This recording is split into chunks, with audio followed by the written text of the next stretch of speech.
Existem várias possibilidades de nós considerarmos a gestão da EAD e o ensino de graduação. Depende muito também de que instituição trabalha com esses conteúdos. Aquilo que fazem as universidades privadas visa a uma formação massiva, normalmente.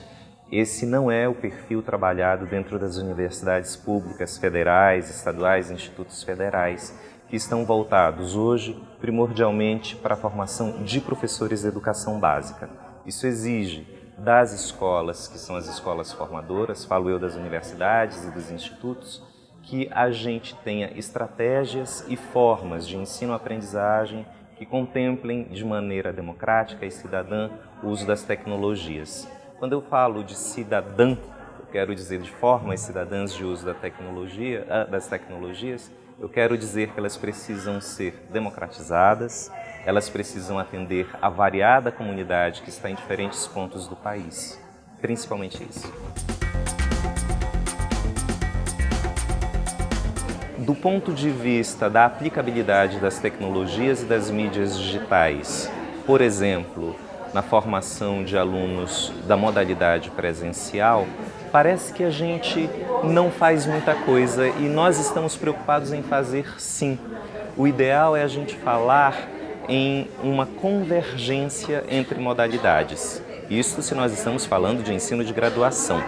Por outro lado, quando nós falamos especificamente de modalidade à distância e da formação de professores e alunos na modalidade à distância, a gente tem que pensar nas maneiras como a educação à distância se efetiva, na logística que isso significa, produção de material didático, produção de vídeos, produção de material complementar e, ao mesmo tempo, se nós pensarmos nas dimensões continentais do Brasil, o que envolve a ida de profissionais aos polos de ensino, como eles vão e de que maneira eles chegam a essas populações. A gente precisa pensar também que, do modo como vem se estruturando no Brasil, a gestão da educação à distância não se dá apenas a partir do seu locus, que é a universidade, o instituto, enfim, das escolas. A gente precisa pensar que existem políticas que estão acima de nós mesmos e, desse modo, a maneira como essas políticas são conduzidas, como elas são debatidas e como as várias comunidades escolares fazem uso dessas políticas. Se nós pensarmos que ao longo dos últimos 10 anos, eu falo a partir notadamente de 2005 e 2006, em especial 2006, quando as primeiras políticas nacionais para a promoção da educação à distância são implementadas, e nós pensarmos que estamos em 2016 vivendo um cenário econômico de pouquíssima vantagem para a educação superior brasileira, eu posso dizer seguramente que nós estamos aprendendo a fazer educação à distância. Mas nós temos também, em contrapartida, um chão construído, uma década de trabalho. Essa década de trabalho consiste na formação, por exemplo, aqui em São Carlos, de engenheiros, de professores, de técnicos, e ao redor dessas formações, que são as formações dadas, por exemplo, pela Universidade Aberta do Brasil, mas por outras instituições também, a gente pode pensar que um conjunto de profissionais se forma. Não é jornalistas, designers, engenheiros, os colegas da área de informática, todos em conjunto promovem a educação à distância. Se eu fosse instado a responder de maneira muito ampla e de algum modo funda a essa questão, qual é o lugar da gestão de EAD como uma política e como um processo que atinge a educação à distância na formação em graduação, eu diria que nós temos um conjunto de profissionais extremamente qualificados que precisam trabalhar juntos. Este é um primeiro ponto. E para além disso, a necessidade de um debate e de um diálogo qualificado entre universidades federais, universidades estaduais, institutos e os governos estadual e federal para a promoção da educação à distância.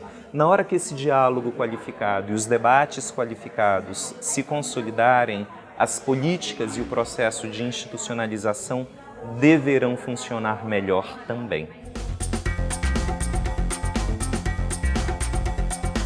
Quando a gente fala de estudantes e pesquisadores, a gente precisa pensar quem são eles e onde eles estão.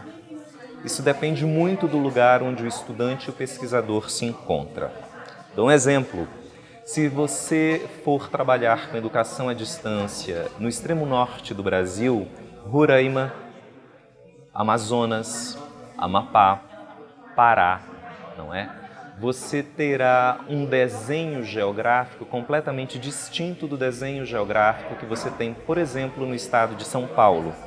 Eu posso perfeitamente vir de São Paulo ou posso perfeitamente vir de uma outra capital em redor de São Paulo, por exemplo, de Belo Horizonte, e chegar aqui de carro.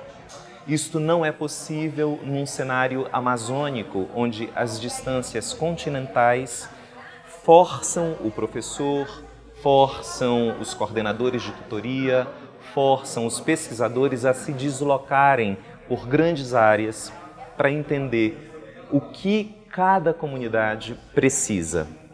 Dou um exemplo, por exemplo, uma comunidade que está próxima aos grandes lagos amazônicos necessita de formação de AD. Claro que ela precisa de professores na educação básica, professores de língua portuguesa, professores de matemática, professores de ciências, mas ela precisa também entender que o mundo em que ela está inserida demanda uma espécie de informação que vai para além da língua portuguesa, para além da matemática e das ciências como são ensinadas na educação básica. É preciso entender da importância da água no mundo, por exemplo, e que a água pode ser um bem finito. Sendo um bem finito, como nós podemos preservá-la, como nós podemos conservar esse bem e os nossos mananciais.